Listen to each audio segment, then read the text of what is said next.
logistics in the background and starting and stopping videos for you all today. And also Tom, you'll also be hearing from him in just a few minutes. He's from the Forest Service and he introduced himself, and he's like, the monitoring guru. He's been doing this for a while in our region, and we're really glad to have been planning and working on this with him. And for those of you who are coming to Yakima, we'll also be able to get some of his experience and insights out in the field, which is really cool. A lot of you may be familiar with us, but if not, I'm just going to give you a really quick overview of what the fire science exchanges do. There's 15 of them across the country. It's based on geography. We're all funded by the Joint Fire Science Program. They fund both research and this Fire Science Exchange Network. So I'm from the Northwest up here, which includes Washington and Oregon, except for the Great Basin of Southeast Oregon. And then Darcy, who you'll be hearing from today, works in the Northern Rockies region, which is over here. And so they sometimes follow state lines, but it's really more geography based for these. And I heard some people calling in from the Southwest. There's an excellent, they're all excellent, but all the exchanges across the country.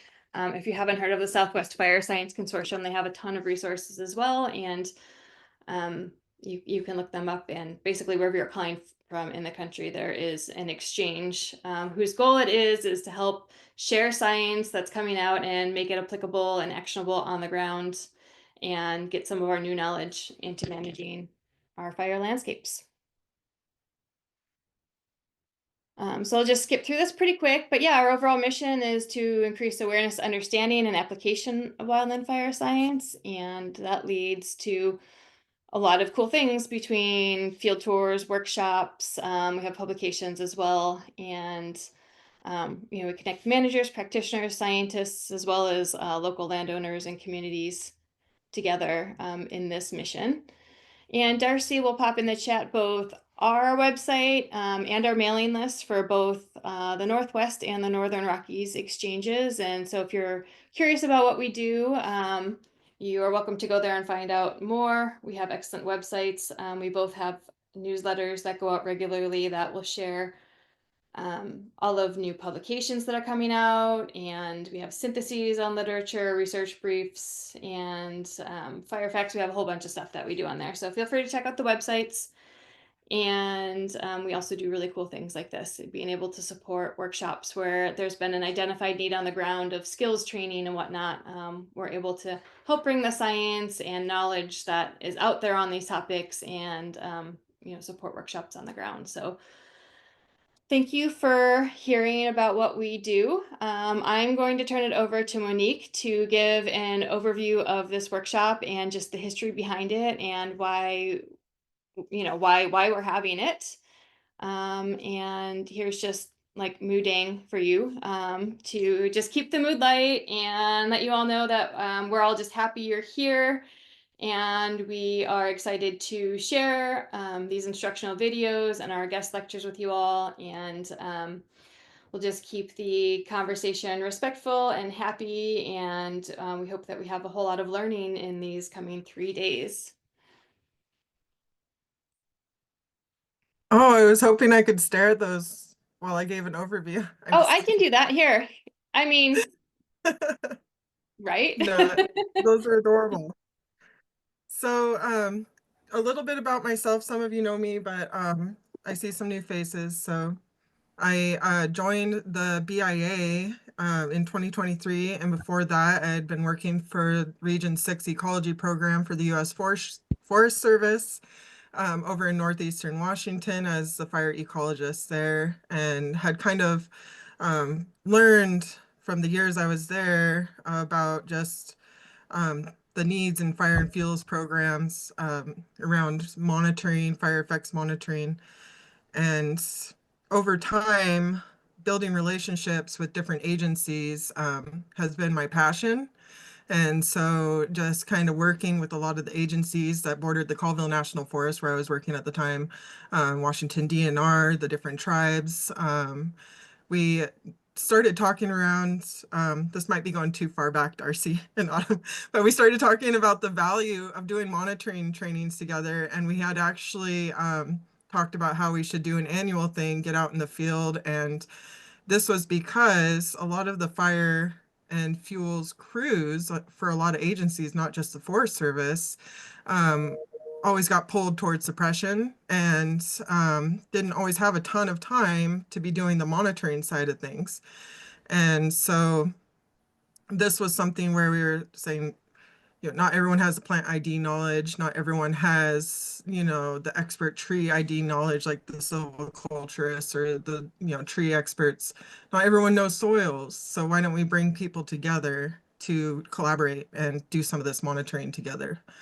So in 2023, uh, I ended up joining this awesome group here. We're all kind of same faces from that monitoring workshop. And the idea was really to kind of follow the monitoring workshop that was done in the Great Lakes region. And so they had done a pretty solid virtual field hybrid workshop, and we wanted to do something in the Pacific Northwest that was similar.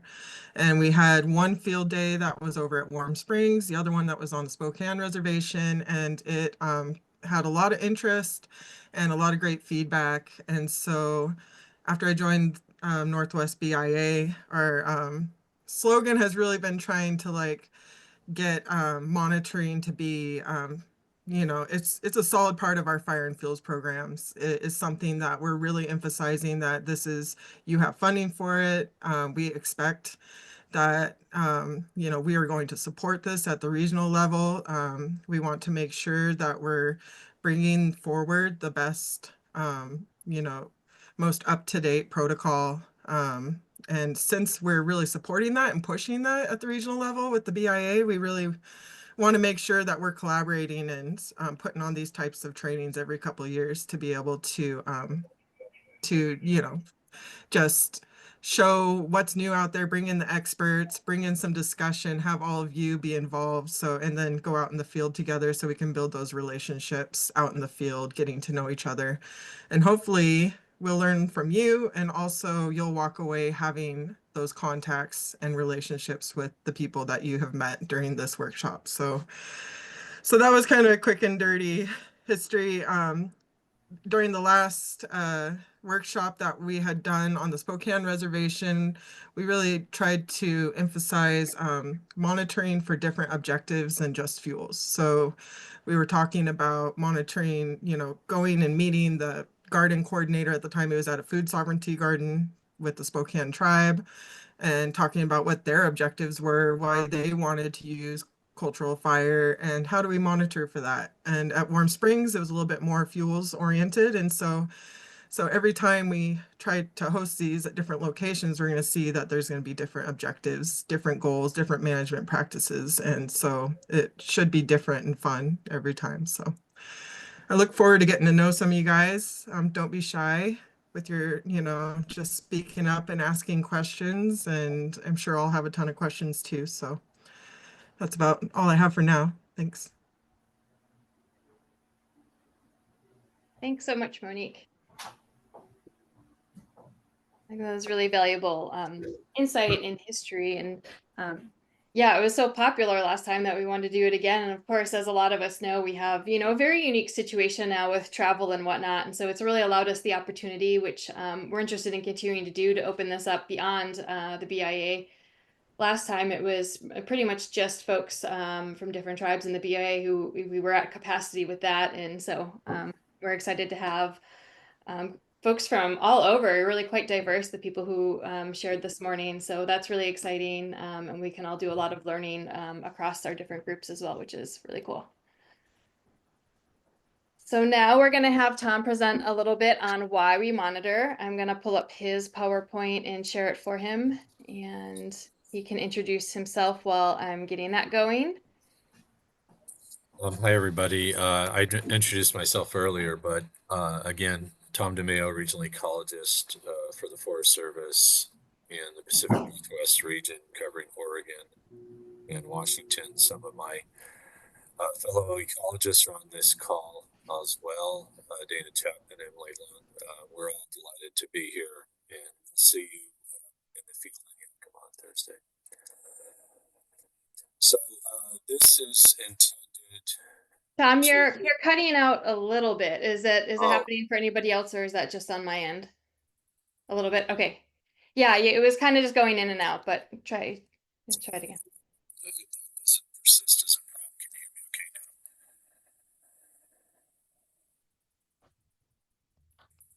I could try to move elsewhere and Yeah, see. for some reason we heard you before, like when you're introducing and just right now, but it's a little bit it's kind of hard to hear. It's a little bit muffled. Move elsewhere, maybe get a better connection. Did you hear that? Sometimes, yeah, sometimes turning your video off might help Okay, too, if it's a let's do connection that. issue. Is this better? Oh yeah, that works. All right. Good call, Darcy. Yeah, you don't need to be looking at me anyway. So, this is much better. Great. And I assume everybody can hear me fine now. Yep, sounds great, Tom.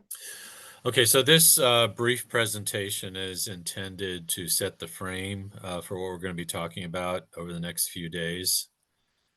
Why do we monitor? Well, there's meeting legal requirements. Sometimes the law and regulations say we have to do a certain thing. There's to see how well we are doing, because our leaders will often ask, well, is this project effective? What are we getting out of this investment? Does this work? We want to know if our treatments are working or not. If we're trying to reduce fuels to reduce fire risk, how effective are we being at that? Is it really reducing that fire risk, for example? I often do a presentation like this for leadership, and they usually give me the 3 p.m. time slot on the last day, and they're falling asleep and checking their phones. But when I bring up this last item to build a common understanding and social license, they all wake up. And I think this is the most important reason that we monitor, is to build that social license with our partners and to make monitoring a learning process that we all go through together rather than an us versus them. We're not monitoring to show that we're right. We're monitoring to show that we're learning together. Next slide, please. So you may have heard this old saw, but it's useful. Monitoring can be thought as one of three types: implementation, effectiveness, or validation. And we'll go through those briefly. Next slide. So implementation is simply the tally. Did we do what we said we did? For example, we report we burned 43 acres as a prescribed burn to meet objectives. So this implementation is easy to understand. It's just a simple tally of what we actually did. Next slide. Effectiveness is a little more sophisticated. Did we meet our objectives? So we burned those 43 acres, but what use was it really? Did it really reduce the hazardous fuel and make that area less likely to burn severely? So that's going to be a focus of this workshop. Next slide. And then finally, there's validation. Does the system itself work the way we thought it did? And for example, one of the things we've been involved with in Eastern Oregon, Washington, is the viability of the white-headed woodpecker. So one research question might be, what's the diameter threshold where snags become useful for this sensitive species? Validation monitoring is essentially research, and you're going to find in your budgets that you don't have a lot of money for a lot of this. So we tend to choose validation monitoring very carefully. It doesn't mean it's not important. It can be very essential. This white-headed woodpecker example was a key question in all of our national forests in Eastern Oregon and Washington. So we felt it was a good investment, but it's essentially research. Next slide. What are some of the characteristics of effective monitoring? Meets clearly defined objectives, and we can't stress this enough. If you don't know where you're going, any road will take you there. It's very important to understand very clearly what your objectives are. And I had a professor in grad school who used to tell us, if you can't tell me your objectives in one sentence, you don't know what you're doing. So spend the time on this. If it takes longer than you thought, that's okay. You don't want to rush this step. Make sure you know exactly why you're collecting these data because it's expensive and time consuming, and you want to come out with a good product that's useful. The second thing I've learned over the years, people have to own it. If it's a narrow group of scientists in the back room cooking up something, nobody's going to care about it. It has to be well communicated and understood by all your stakeholders. This is why that process of building monitoring as something that we all discover together is so important, because you want to see it as we're asking a question collectively and we're going to address it. It's not us versus them. It's not scientists in the back room. It's understood by everybody and everybody owns it. This is not easy to achieve, but we have to try. And the final thing that we've painfully learned, make it as simple as possible to meet objectives. There's a real temptation in developing a monitoring strategy to please everyone, add a lot of bells and whistles. What about this disease? I call it. Let's add this. Next thing you know, you have something that is large, unwieldy. You can't afford it. And then when it collapses, everybody's going to say, well, you failed at your monitoring. It's far better to answer a few questions very well than many questions poorly. Next slide. Results are frequently reported out, and this is something as a monitoring community that frankly we don't do very well, and we need to get better at it. We need to be reporting answers frequently. We can't start a monitoring project and then tell leadership, well, wait 5 years till we have an answer. Within that 5 years, turnover will occur, people will come and go. You may have new leaders. You may have a whole new set of issues that you didn't think about. So it's good to design, a long-term report, a paper that's published, but it's also important to be frequently reporting out. Here's what our preliminary results are showing. Here's what our data shows.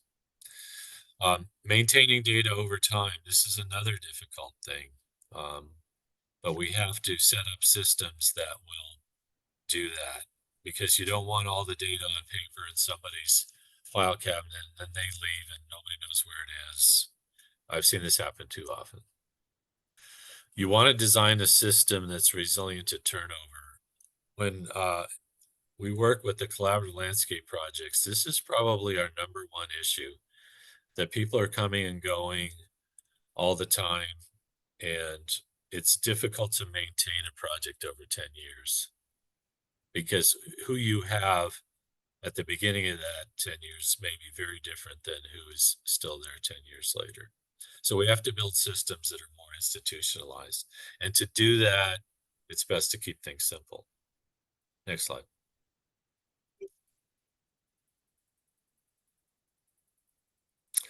So some suggestions as you go through the next few days. Always know why you are collecting the data. If you don't, ask a question. And if you're running a crew or a team, make sure they know why they're doing their work. That's just basic leadership. Your employees should know why they're doing their work. Think about how the information will be used, who's going to analyze and report on it. The Forest Service is probably the world's premier organization in collecting field data, but we generally do a poor job of analyzing and reporting on it. And we have to get better at that. And then how will this help build social license? What partners are you involving? Did they have any say in selecting the questions? That's very important. And this takes time, but it's a good investment of time. Good example of go slow to go fast. Next slide. And maybe that's the last one. Okay. That's it. Autumn, do we have time for questions? We do, yeah. I'm happy to field that.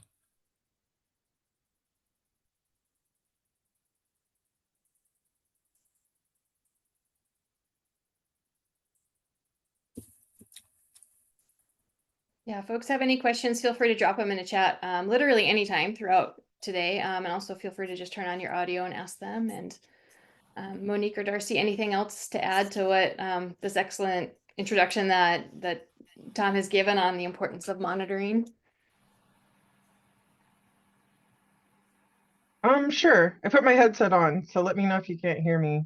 Oh, you sound great, nice and You're clear. good. So, a little overview with the Northwest BIA. We're really pushing, like I said, monitoring, mostly primarily effectiveness monitoring for their treatment objectives. And so just to give a little bit of a BIA perspective, we have a regional monitoring plan, and Duncan Lutz, who you're going to hear from tomorrow, is the expert on FFI or Firemon, and he was so generous to actually review the plan for us. So I have some edits to make to our regional plan. But that's the thing, is it's adapting. Like the regional plan is adapting as we learn, and we're trying to give a guidance to the tribes for what we're expecting, and but we're also learning as we go on how to communicate that in a way that's clear and concise. So and not keeping people feeling like their hands are tied with adapting with current science or changing to their needs. So it is a little bit of a challenge. And so we have monitoring plans from all the tribes within the Northwest regions that have fire and fuels programs. And they're also like version 1, and we might be getting version 2, here in the future as they adapt and change. So I just wanted to give everyone that kind of I guess that theme that I've been pushing of just like adaptive management, like know that when you develop a monitoring plan that, we're all learning, go easy on yourselves, but having a plan is better than no plan. Like Tom was saying, I love that quote. If you don't know where you're going, any road will get you there. But just try to have a plan and know that it's okay to say we didn't meet what we thought we would. Let's adapt this and move forward having learned. That's one of the best things about monitoring. So that's my big thing I'm pushing, is at least you have something, you got a plan, you know what your objectives are, and try to keep it simple but show that you're monitoring for those objectives. And so that's what we're going for in the Northwest region.